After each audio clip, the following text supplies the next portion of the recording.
What's up, everybody? Welcome to Mongols. This is our reaction show. Literally moments ago, the Hounds just got a 1-0 win against Las Vegas Lights at Highmark Stadium. I am Mike Sparks. Joining me is Steve Mattias and Justin Ashcraft. Gentlemen, thank you for jumping on so close to game time. I know there's lots of feelings and thoughts and things going on around this game. But first, Justin, how was your week and weekend, man? Yeah, had a pretty good weekend. Did a wedding for someone in my church yesterday, so that's always fun getting to celebrate with people, doing that. And then, yeah, other than that, some good family time and watching the Hounds win. When you say do a wedding, were you like officiating? Yeah. Oh. I think Mike wanted a much more of a reaction. Just like, yeah. No, I assumed that was. I was just clarifying. Yeah, no. As a pastor, I have to do those every once in a while. Yeah, good. Steve? Pretty good weekend. Had a bunch to get done today around the house. So 2 weeks ago, if you recall, had the flu, and that like stuck with me the rest of the week. And I've just been exhausted since. So like today I was trying to catch up on a lot of stuff, and get stuff that has been delayed for far too long taken care of. Last night had a whiskey night over at my buddy's house. And so a bunch of us were there and hanging out, which was great. Like out till after 2 o'clock in the morning, which is wild to do, but that's just what happens. So, yeah, good weekend. Good for you, man. Yeah. Oh man, it was so hard to get up. I slept in a bit and it was still hard to get up. Listen, speaking of tired, I apologize if I like stumble over stuff today. Yesterday, we took 15 people on a hike of the Laurel Highlands hiking trail, and then we spent the night at one of their shelters. The inflatable like mattress pad that I sleep on didn't want to inflate, so I was sleeping on like basically rock. And so literally I would wake up in the middle of the night and like couldn't breathe because my back was hurting so much. So then I'd like roll over and then like just feel sore. Yeah, I'm struggling I actually took a nap today. I still feel like crap, but we are here. So can't complain. Before we talk about the game, no drop. Oh, there we go. So victory. Got to do a victory beverage. This is just sparkling water. So, yeah, nothing fancy. As I mentioned, Hounds win 1-0 against Las Vegas. Goal comes off of an Augie Williams pen. Lots of thoughts going on around here. Steve, why don't you kick us off with takeaways from this one? No, I mean, I think overall a good performance by the team to keep Las Vegas off the board. I think there was a lot of good defensive plays at some dangerous moments, and that was really good to see. So I think that would be kind of like the big thing for me is getting that clean sheet with Randolph in goal.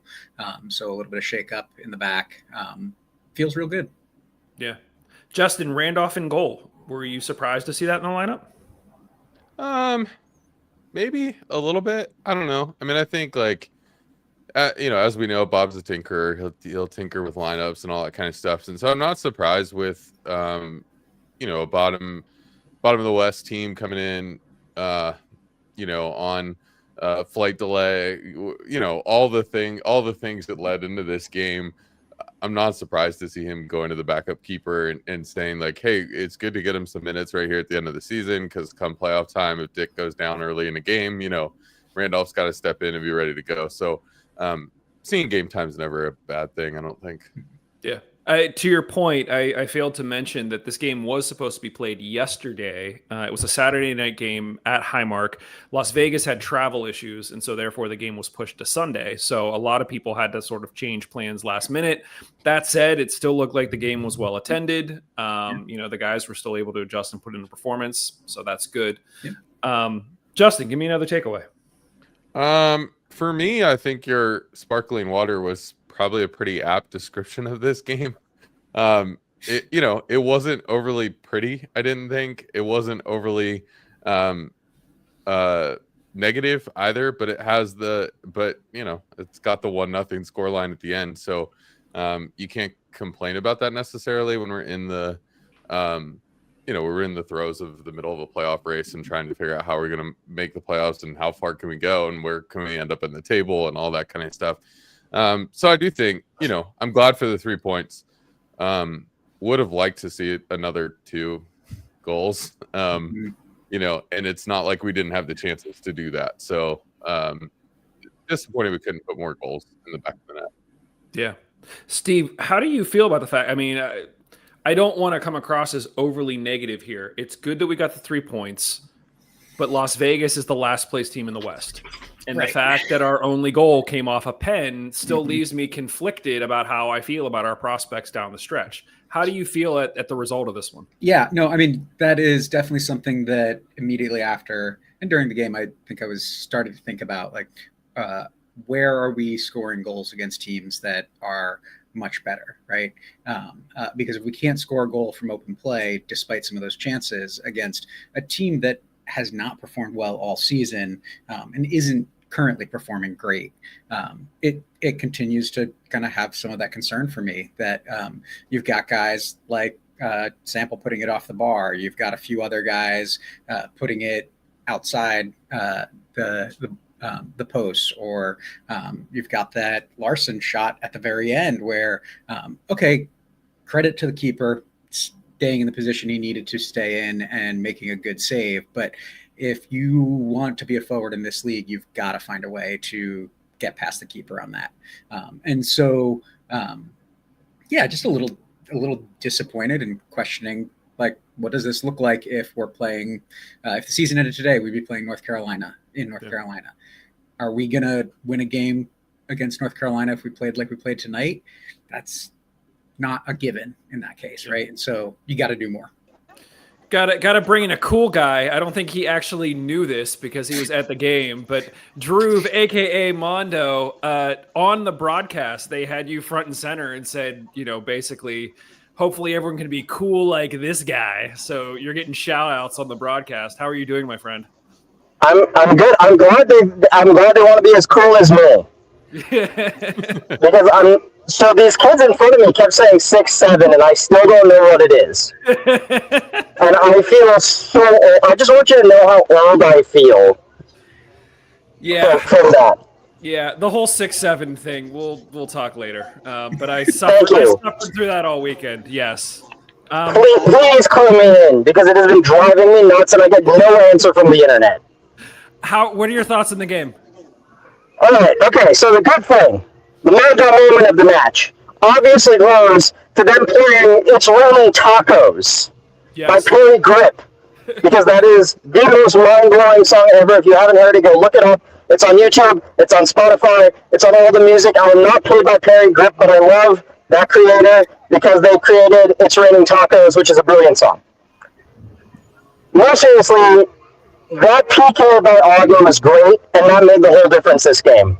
This team looked all right outside of that, but I think the reason we looked good is because Vegas looked bad.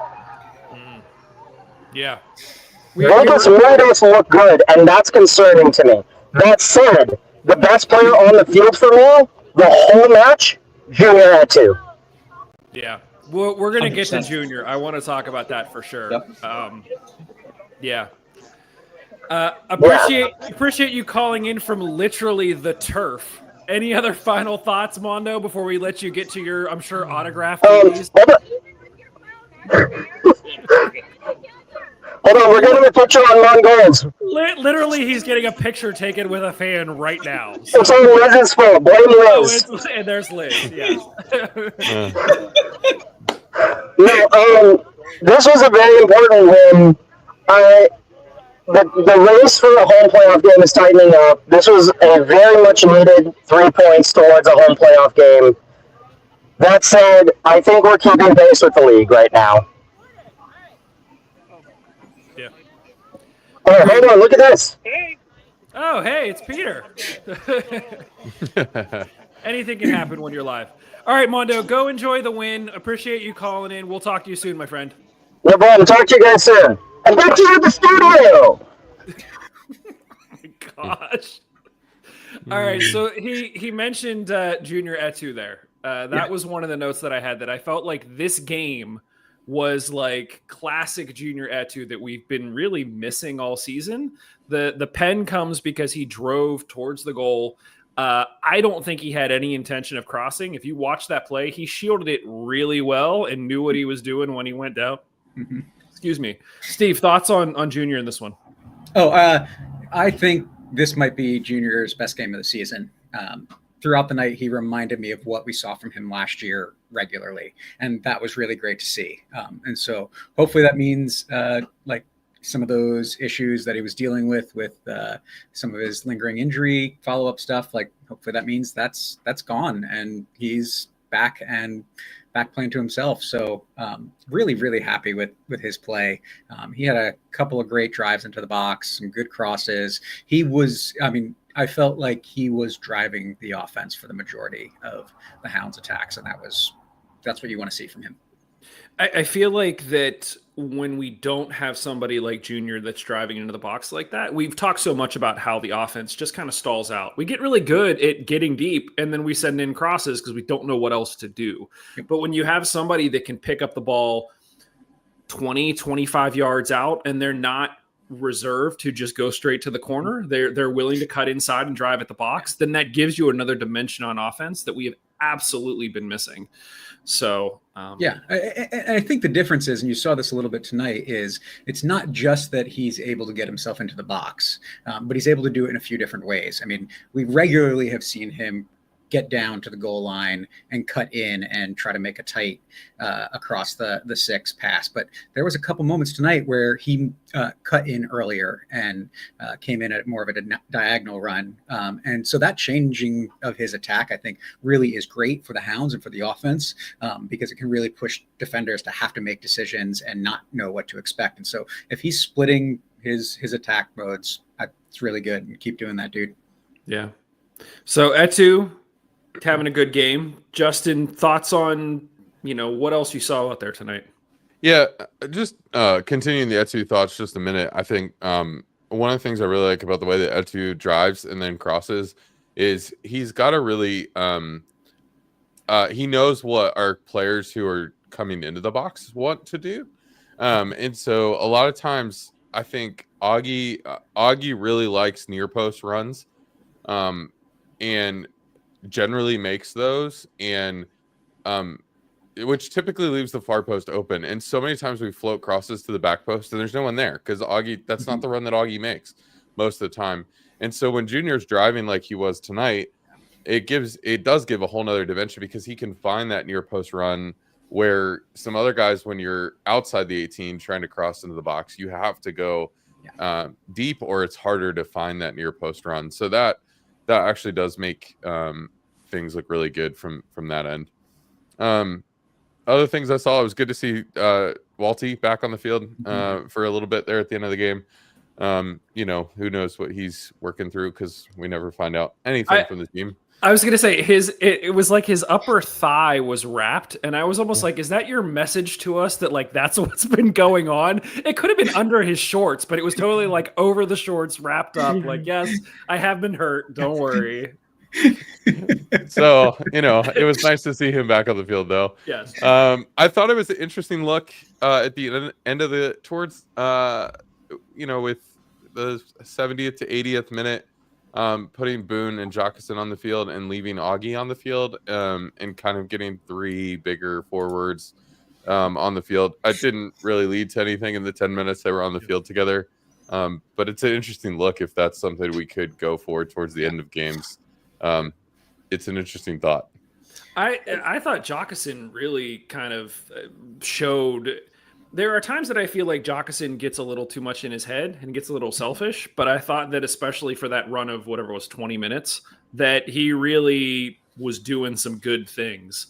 I don't know if he could do those over the course of the 90. The one time he picked up the ball after I think it was a corner kick and basically ran it all the way down the field and made a really good cross to Larson. And it just got cleared. But I was impressed with him tonight when I'm not normally impressed with him. Yeah. But Steve, I did make a note of the fact that it was the 70th minute. We were up 1-0 and Bob's substitutions are two forwards. I know we've talked about that in the past. Do you have any thoughts on that? What? It was such an odd moment because I'm so used to those substitutes at that point being like for like, or taking attacking players off for defensive-minded players. And so I don't know, maybe that is something that that Bob is making some different decisions than he has in the past and saying, we're not going to settle for trying to just hold the lead against teams that are showing that they can be dangerous. And so that for me was really great. And I mean, talked about Larson not getting the goal on that shot, but the fact that that opportunity even was there in the first place was so uncharacteristic of what I'm used to seeing in the last few minutes of a Hounds game. And so there is kind of that other side of it, that we weren't settled to keep the game at 1-0. We were looking for a goal for quite a while in that second half. And I'll say this too. I know that Brigham Larson has been kind of a big question mark all season, just because whether through injury or he just out of favor with Bob, he hasn't really gotten the minutes that I think a lot of us were thinking when he signed a 2+1 year deal at the beginning of the season. There was a moment at the end of this game where he made a run and Vactor played a through ball to him that was a little bit behind. And to watch Larson basically shove the defender to the ground, and then he tried to go 5-hole on the keeper, and it didn't work out for him. But that kind of physicality as a forward made me sit up in my chair and go, oh, wait, like if this is what we have heading into next year with another year of Larson, this could be interesting. He's clearly not the finished product yet, but to have a big body like that that's able to do those sorts of things could be very interesting for us down. Yeah, I mean, and if he's playing regularly with that big body doing those types of things, that's probably only the second player that we've seen under Bob that has that physicality after Steven Dos Santos. And we saw how good Steven could be for the Hounds. And so I think Larson has the potential to push towards that over time and do some things that we're just not used to seeing over the past 8 years. And that's exciting. Agreed. What else did you guys see in this one? Augie for me needs to fight for balls like way more than he does. And there's so many times where I think I get critical of him, maybe not drawing as many fouls as he could or needs to. But I think it feels like tonight I really noticed, I think it's because he's almost a step late most of the time. Like he just doesn't always get to the ball, or doesn't have the premonition of where the ball could or should be. And so it's like he gets to the ball a step late and then fouls the player who he could have beaten to the ball had he been a step earlier. And there was like even it wasn't the cross. It wasn't, I think it might have been right before the penalty or right after the penalty. There was another, but Junior's driving down the field, hits a nice low hard cross. The keeper cuts it out, which was good. But Augie, if the keeper had missed that ball, Augie's not there. He's still a step behind that ball and probably doesn't reach that ball, and it fizzes right across the 6. And those are the type of plays that I noticed several times tonight. That was just like, if he takes that step a step earlier, a beat earlier, and is in that spot, he's off to the races. Half the time he's off to the races, and he can do whatever he wants on the field at that point. But there was a couple times where he was just behind the play, it seemed like. I was just like, man, he's so close to being good for this team, and just can't quite get over that hump of being there. I had a similar thought in the second half when he put that header way wide. Because if he was just a little bit sooner, he would have had the chance to put that on frame. Instead, he's stretching as far as he can and just glancing it off his forehead. And so, I definitely agree with that. And I do wonder how much of that is Augie not doing the work he needs to do, or Augie trying to please Bob by playing more defensively because Bob wants everybody to defend, and not giving Augie the ability to be the striker that he can be. You literally beat me to it. That was going to be my question. Was not that I'm defending Augie, because I do think that there is room for improvement. I know that I with the goal tonight, I think he's like second all-time goal scorer in the USL, or at least current all-time, something like that. But I thought his defensive work tonight was decent.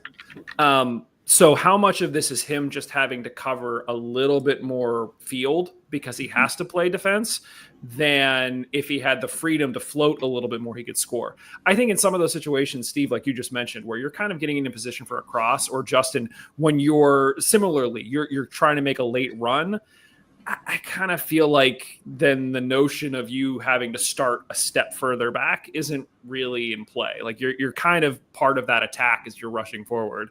But I don't know, Justin, your thoughts on that? Yeah, I think I agree with both of you. I do think some of it is the coaching and some of it is playing with the team that you're playing with and all that kind of stuff. I just think there's moments, and I don't think you have to all the time be that step quicker, and I don't think all the time you've got to get to the ball.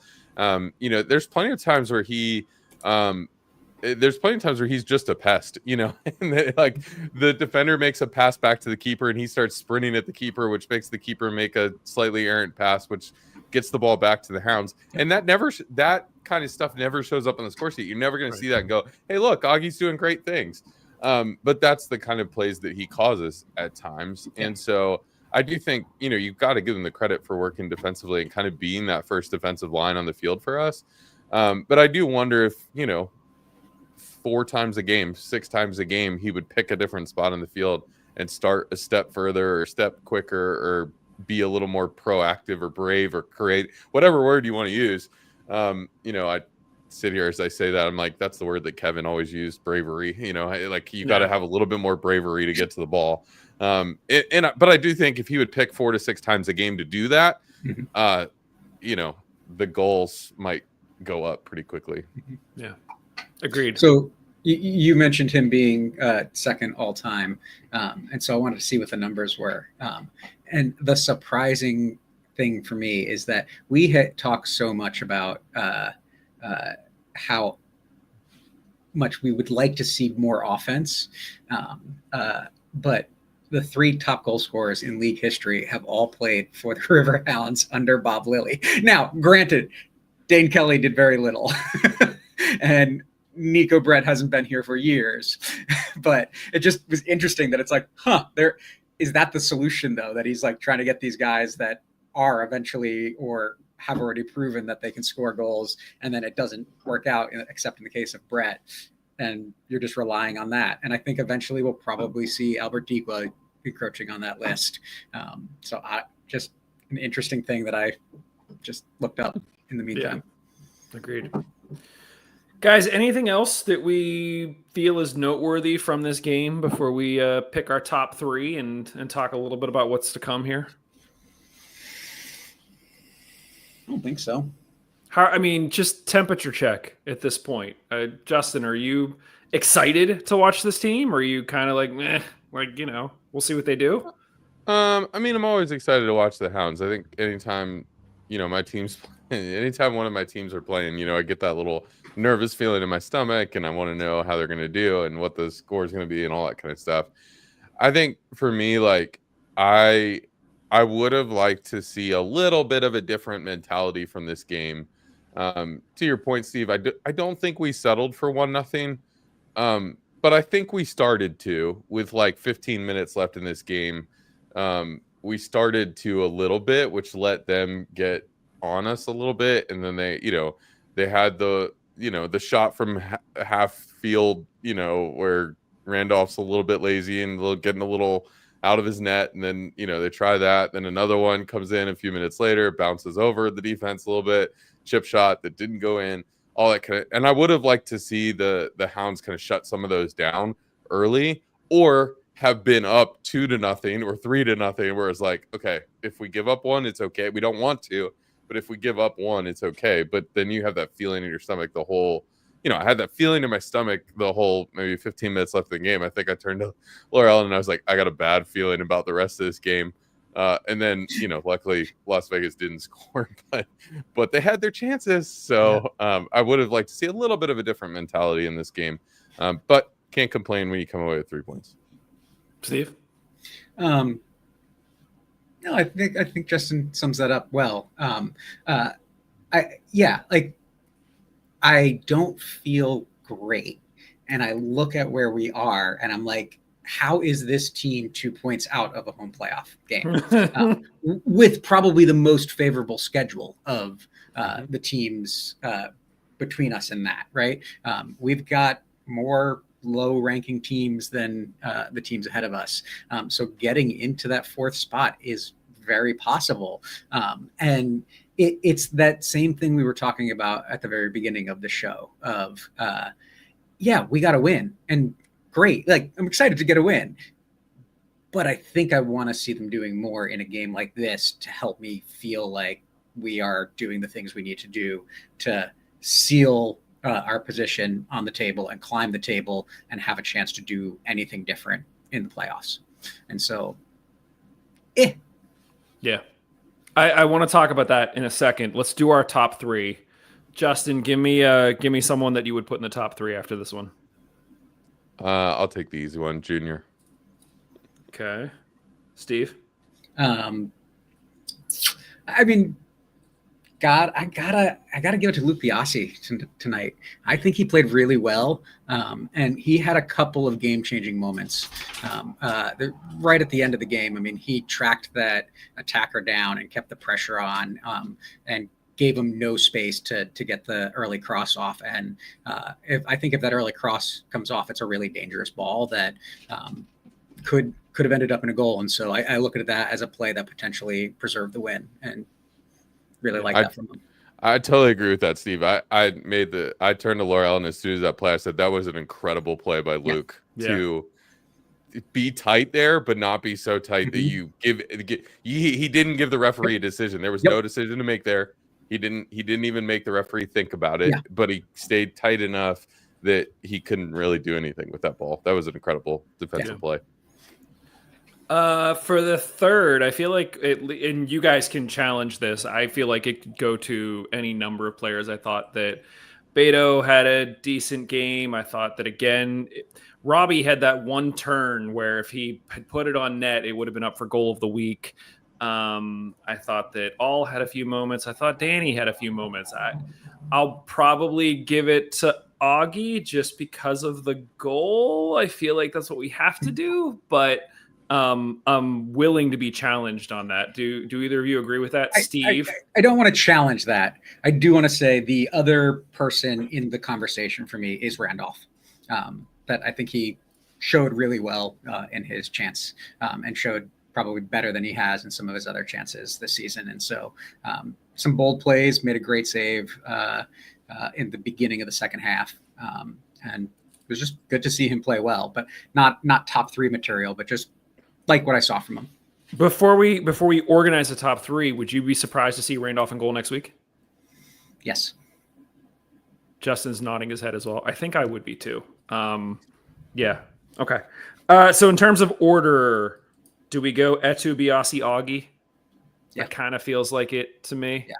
Yeah. Mm-hmm. Okay. All right. We'll do that. Okay, If Augie had a better game outside of the pen, I would have probably been like, nah, let's put Augie second. Yeah. But I thought the game outside of the pen was a little. Yep. Even the pen was close to being saved. Yeah. Sure.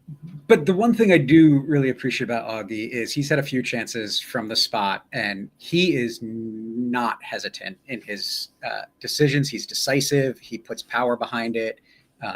Right. And I like watching him take pens because it kind of has that old school, like, just, I am stepping up. I'm not doing anything fancy, and I'm going to score this goal. And I don't think we've really seen that much under Bob Lilly with the Hounds. So it's really nice to see.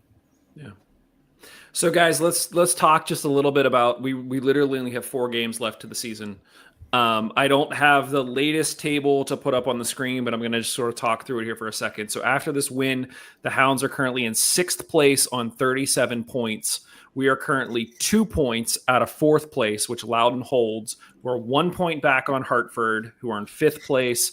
Beneath us, we have Detroit at 7th and Indy at 8th. They're both on 32 points. So we have a little bit of clearance between Detroit and Indy, basically a 5-point difference there.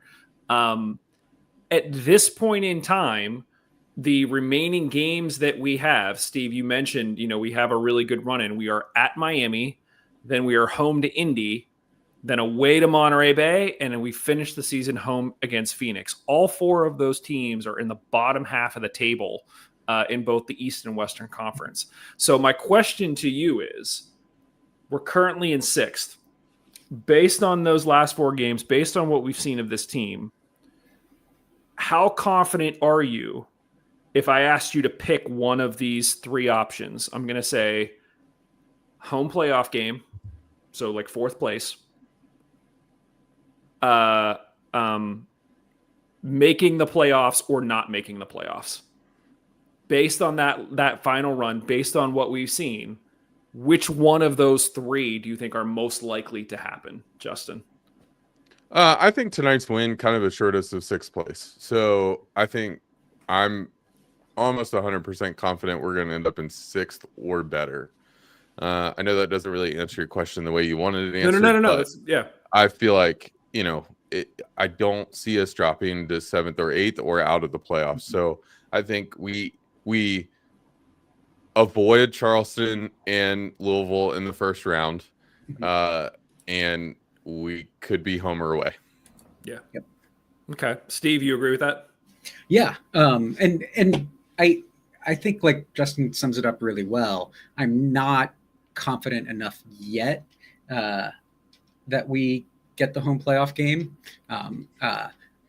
I think though that we've got a good chance to leapfrog Hartford, especially because they finished with Louisville in the last game of the season, and that gives us a lot. But yeah, I mean, any team making up 6 points on us or more to knock us out of the playoffs, right? Like Rhode Island has to make up 6 points on us. I don't see that happening.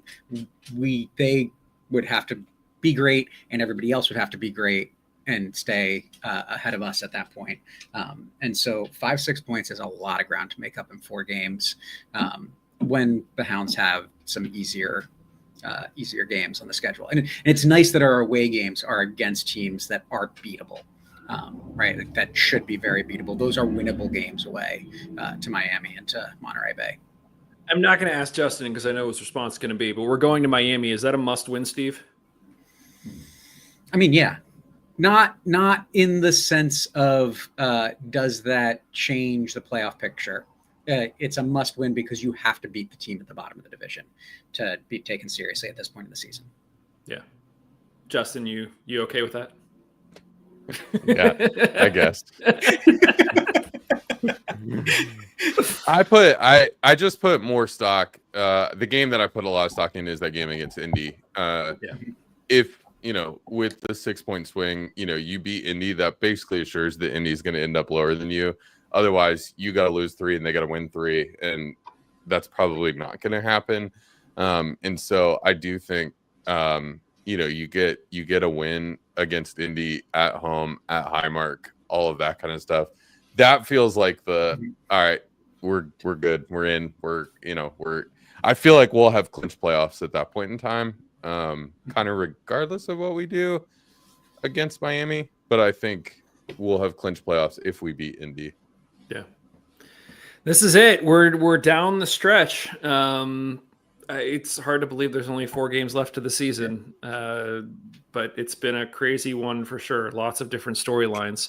That is what we think. Let us know what you think, gentlemen. Any kind of closing thoughts on this one?